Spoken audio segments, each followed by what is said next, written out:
Georgia said, yeah, but where does the deer go?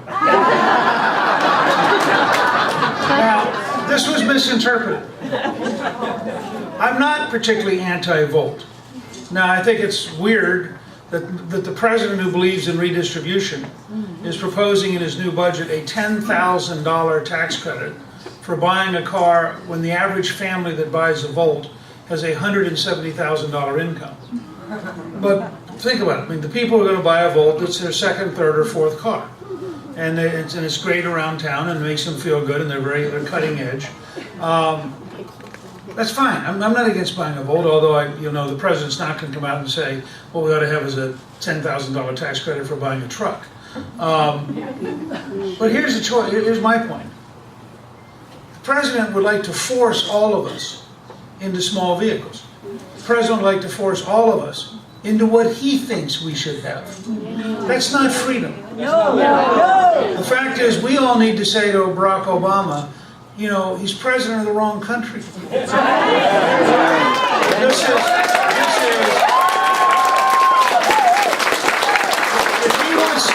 he wants a country where he gets to tell people what they should do, he needs to move to Europe. This is a country founded by a group of people who wrote, we hold these truths to be self-evident. Remember, the Declaration of Independence starts with truth, a very unliberal concept. That we're all created equal, which was a very radical statement in 1776, and which we didn't live up to early on. We had slavery, women had a secondary role. We spent 225 years moving towards a better America. But the ideal was there. They then said the thing which makes us exceptional. We are endowed by our Creator with certain unalienable rights, among which are life, liberty, and the pursuit of happiness. Now, this is central to understanding America, and it's one of the things that Barack Obama doesn't understand at all. We are the only society in history which says power comes from God to each one of you personally, and you are personally sovereign. You personally have power. And you loan power to the state. The state does not loan power to you. The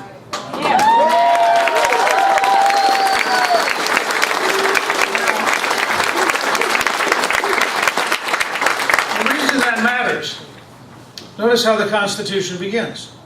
We, the people of the United States. It doesn't begin we, the politicians, we, the bureaucrats, we, the judges. It begins we, the people. And that's why this issue of liberty is important. Who is the president to describe for the rest of us the house we should live in, the car we should drive, the job we should have, the religion we should practice? But Obama's vision is one of total power in the White House, in which they get to tell us virtually everything, and we're supposed to obey. We are citizens, and the government should serve us.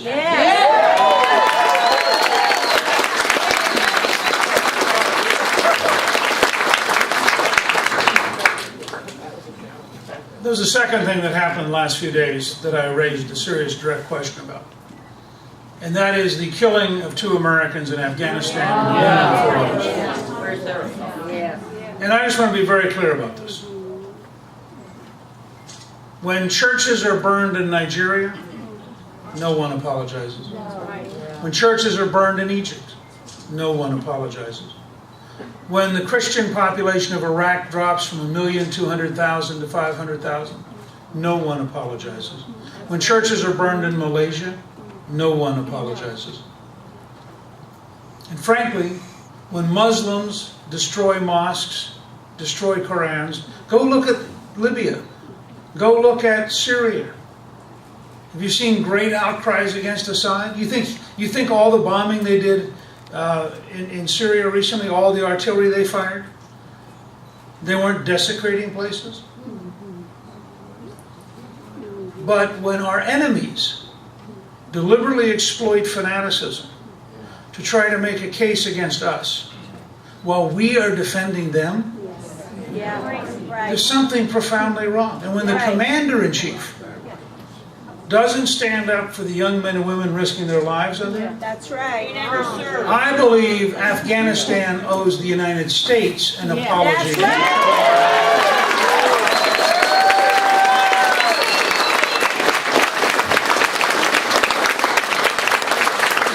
And I believe we have an obligation to stand up for religious liberty. That's right. And I think one of the reasons I want an American energy program to make us totally independent of the Middle East is I want to say to the Saudis, by what right do you deny the practice in a church or a synagogue? By what right is religious bigotry fine as long as it's in Saudi Arabia? But then you come and lecture us? And I think we have to confront just how one-sided this is. We had a Moroccan man arrested on Saturday trying to bomb the U.S. Capitol. And in this administration, under Barack Obama, you cannot describe accurately what motivates him. It is politically incorrect. So you can't say, this is a guy who's part of a radical Islamist worldview and who believes that it's his duty to blow up the U.S. Capitol. Now, I'm not confused by that. That means that that man is my enemy. And I believe the job of the United States is to defeat our enemies. And I don't have a problem about communications. When Ahmadinejad, the dictator of Iran, says, I believe that we can eliminate Israel from the face of the earth. I actually, as a historian, have a pretty good idea what he's saying. Now, Obama doesn't. Obama thinks this is a problem in communication, and if only we could chat together, at some point we'd all understand each other. Yeah, I mean, I think that's exactly right. I don't think singing Kumbaya with Ahmadinejad.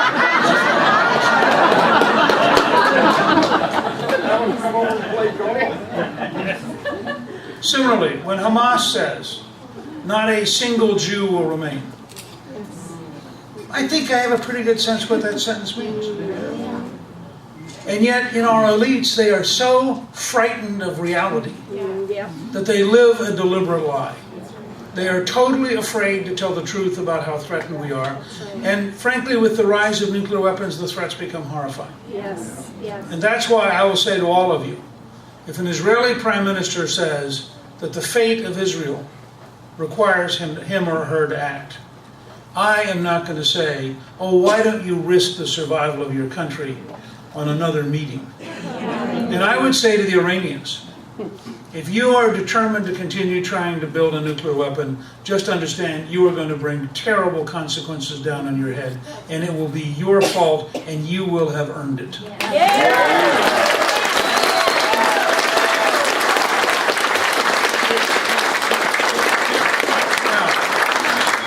Let me talk just a couple minutes about creating jobs, because I think this is the other great issue this year, and it's a place where Obama's over here and we're over here. I worked with Ronald Reagan and Jack Kemp and others in the late 70s and early 80s.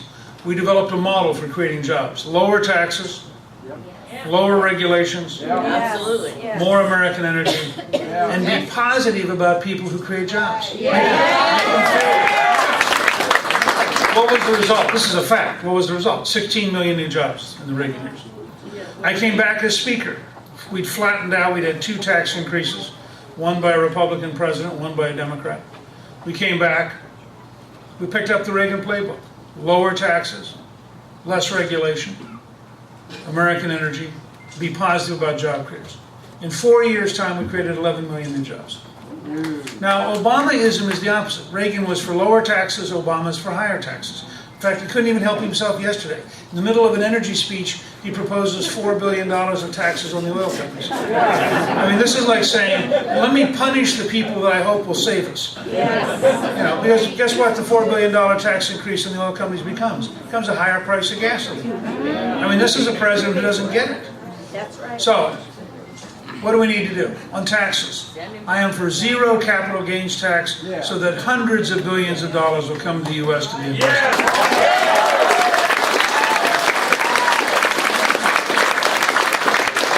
I'm for a 12.5% corporate tax rate so that the companies from Canada will come here because we'll actually have a lower tax rate than Canada and we'll be competitive worldwide and we'll bring home about $700 billion in profits that are currently locked up overseas. I am for 100% expensing, which means if you buy any new equipment, Whether you're a farmer, a factory, a doctor, you name it. If you buy new equipment, you write it off in 1 year. Our goal is,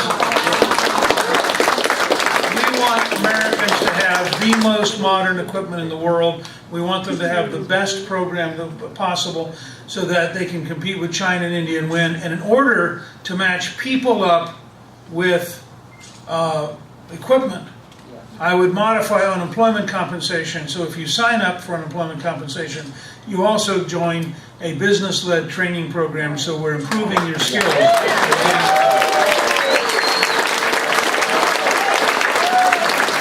I would never again give people 99 weeks of money for doing nothing. Fundamentally wrong. And in 99 weeks, you can earn an associate degree. I mean, it's really wrong to give people money to waste part of their life. In addition, we would abolish the death tax permanently because it's fundamentally wrong to punish people for working.